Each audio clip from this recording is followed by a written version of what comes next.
Hello and welcome back to another review, me Kevin from Kevin Grant on Whisky. Been a couple of weeks since we've been back, but it's Christmas, so I'm just trying to fit something in just through between Christmas and New Year. As you can see, I'm kitted out in some new gear. I got given this for my Christmas and I absolutely love it. A wee hoodie and a new hat, so you might see me wearing this more often during these reviews.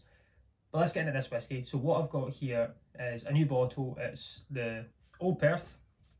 It's a Palo Cortado cask finish, but we'll get into what Palo Cortado is in a second. I'll get it opened. I've just tried to pre-start the tearing process because sometimes it can be a wee bit footery. So let's see what pop we get. We've not done a good a bottle opening for a while, so let's see. Yeah, very, very good. So we'll get this in the glass and we'll have a wee chat about what we have. So, Old Perth, blended malt. There's only 7,800 bottles. It's a limited edition, cask strength, non-chill filtered, natural colour.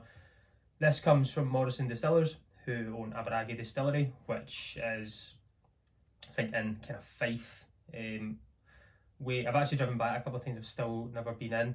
I'm a big fan of Morrison Distillers. I love all the Carnmore range that they've done previously, and I've got Old Perth originals, and I've got the Old Perth cask strength in the sherry.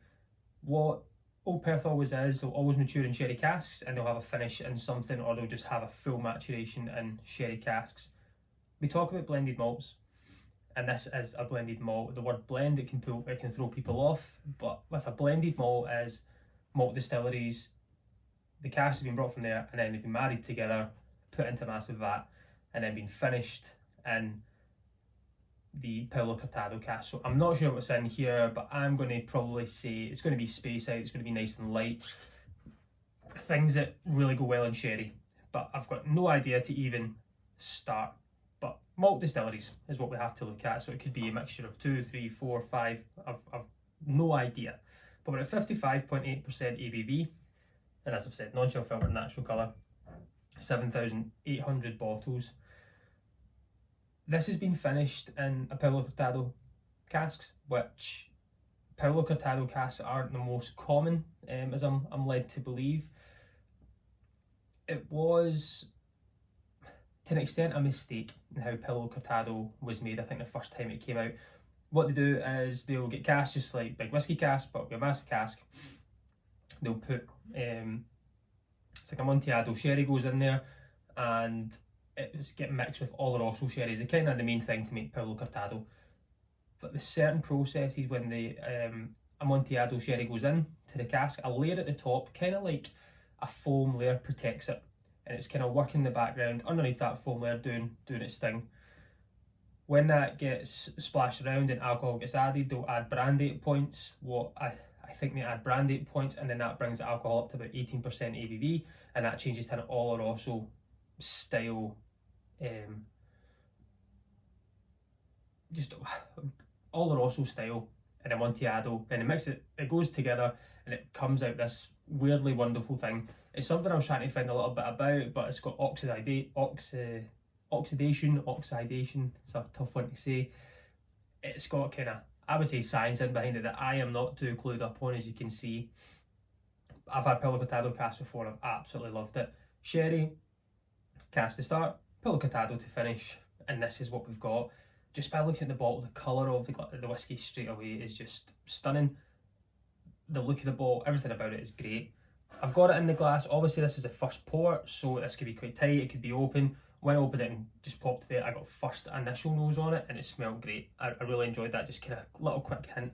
But we're going to get this on the nose just now, get this on the palate, see where we get.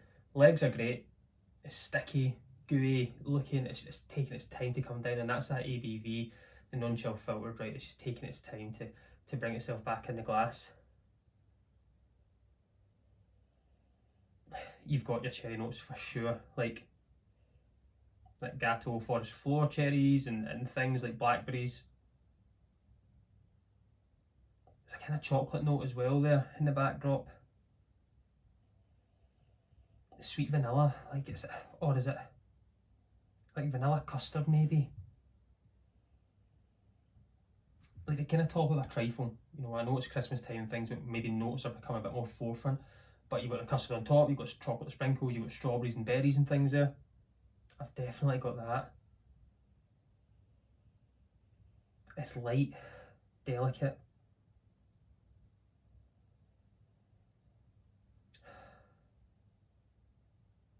Just soft chocolate, soft custard, vanilla, sitting in the backdrop there. And for a maturation in sherry, it's weird. I'm finding that.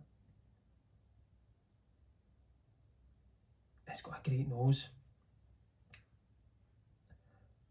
Right, we'll get it on the palate. There's just that last little hit there was like sugared barley, if that makes sense, like sweet barley. There's just more things trying to develop. I think we add a little bit of water in this as well, it'll open up, but in time it'll open even more. So let's get this on the palate. Let's see the first. I've not had any dram taste, this is going to be the first one, so we'll see how we get on with the first taste. But the legs and everything on it, the colour, magic. It's Slainte and Merry Christmas, everyone.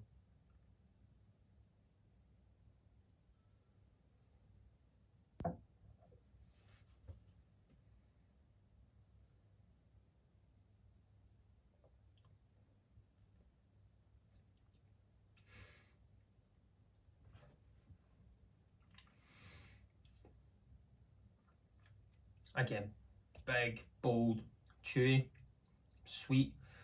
It's going slight, lighter floral notes with it. What did I say? Kind of rose, on the line of rose. It's not super sweet, which I thought it would be. That little chocolate notes in there, slightly dry. It's big. And that's first impression, first dram. I'll try it.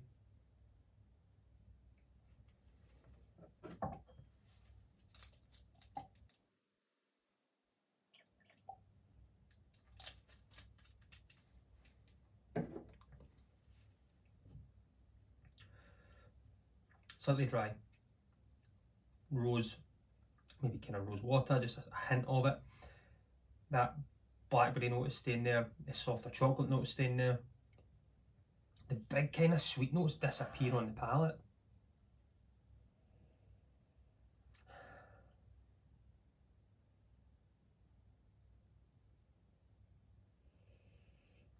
The water's not changed much on the nose there. It's still staying, it's still getting that kind of sweet water, sweet barley. There's a big barley note coming through now. It's kind of,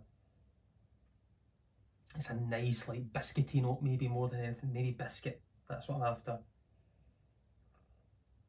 Empire biscuit, maybe that kind of icing sugar on top, the cherries there, you've got the jam in the middle, you've got that biscuity or cookie in America, a kind of cookie note to it.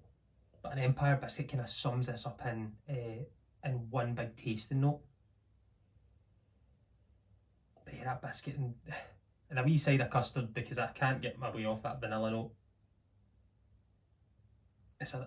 Honestly, I could sit and nose this forever. This is one that's really, I think I've nosed this most maybe this year of whiskey when I'm doing one of these videos. I can't help but it feels like there's more to it, and I think this will open up to be that way.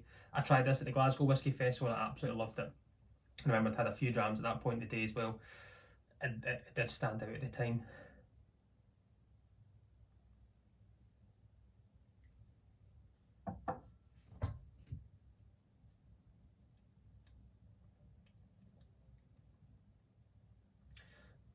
It stays dry, that still stays there.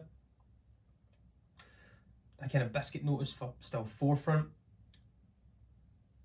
I wouldn't say it's like cinnamon, or maybe soft cinnamon coming through on it. It's a real worker. It's chewy. The texture's good, the mouth feels good, the nose is good, the palate's there. There's things that I still need to figure out about this. I can definitely tell that there's more to it, but in a good way. ABV 55.8, I don't get that. Even though that was my first time of the day, it doesn't hit that way, and I think that's the kind of quality of the cask. Palo Cortado's sweet. I've never had it on its own, but from looking at it and trying to do a wee bit of research, it seems to be really sweet. And I think the balance of the malts that are in this whiskey, from the previous sherry cask to then the finish, and I'm going to say usually most times it's between 6 and 12 months, right, is what the finish will be. I love it, absolutely love it.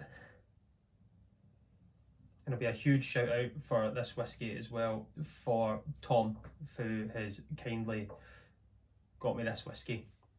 And thank you so much for it, because I absolutely love it already. I know I've liked it before, and I'm still in love. So thank you so much for that.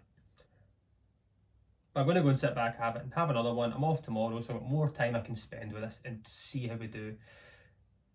And as I say, try not spill it on my new attire here, because that would be a nightmare. I want to try and keep this as good as I can for as long as I can. But I think this will be me for the year. I'll be back in 2024. It's only a week away anyway, right? So I'll be back in 2024 with some new videos and new things. And I've got another whiskey I'm anticipating to buy in the near future. But everyone, thanks for all your comments. Thanks for all the support throughout this full year. It's been unbelievable. Daft wee me just putting out videos as often as I can, and you guys and gals are supporting me throughout that from all over the world, and it's amazing. I can't say thank you enough to everyone who likes and subscribes, shares and comments, and seeing you out in the wild as well. It's honestly, it's amazing, and I thank you so much. So for 2023, from me to you, I raise a glass to absolutely everyone. I wish you all the health and all the best in 2024. But join me next year and let's talk whiskey. Slainte.